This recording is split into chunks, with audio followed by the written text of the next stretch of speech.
Yeah, I was saddened by. I felt that the use of Captain Carter was woefully underrepresented in that cameo. Nerd Reactor, roll out. All right, Mission Impossible: The Final Reckoning. What I took out of this movie, there's a message of hope, but also stepping in and being able to write our own history. And I was wondering for you if there's been a fond memory of you being able to write your own history and just it's like, wow, this is the path, and I love it. Yeah, I think working in the Arctic was particularly memorable for me because it was such a remote landscape and a place I never would have gone to had it not been for being a part of this movie. Having to stop a scene because a polar bear was walking across the set is not something that you would expect to see or have to do in your career when you're training in Shakespeare at a drama school in London. And I feel, incredibly privileged to be given that opportunity. And this movie is the accumulation of 30 years of an epic franchise that seems to attempt to have a bigger ambition for each one. And Tom Cruise does a great job. Yeah, and Tom Cruise, he does a lot of crazy stunts in this. And just being in this franchise, has that helped you in coming out of your like just comfort zone on just like whether it's like action or stunts, etc.?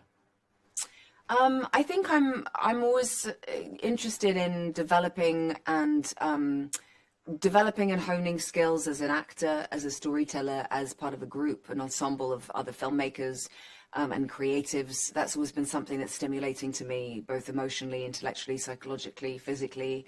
So there's a great hunger to learn more, I think. And part of learning is, of course, moving out of the comfort zone and starting from a place of ignorance or a place of kind of not knowing, and then being able to challenge yourself to be able to develop. I think that's such a natural thing as a human being to want to do, is to cultivate curiosity. Oh yeah, because we can never stop developing, right?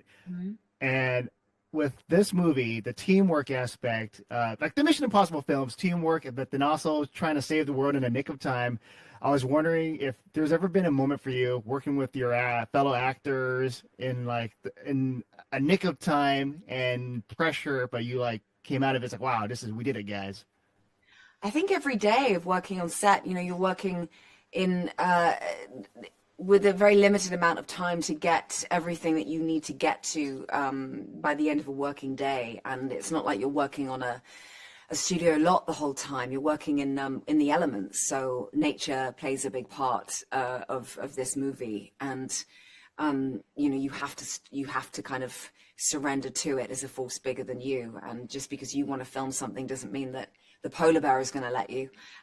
So it's sort of it's kind of working in the environment and being in tune with your surroundings that I think dictates how much you're capable of achieving. And in the movie, I'm not sure if it's going to be a spoiler if I say this, but I wanted to see some kind of polar bear action, some intense sequence, right? And I guess for you, like, what was the most unnerving thing that you would expect, but it's like, oh no, this is not that bad in the Arctic?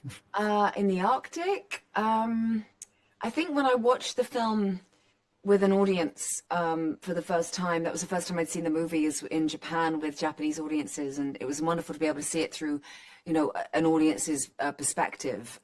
So I was just kind of completely blown away with what Tom achieves in this particular sequence here. It's like it's the biggest thing that he could possibly imagine and design for this movie. So it exceeds expectation. Oh yeah.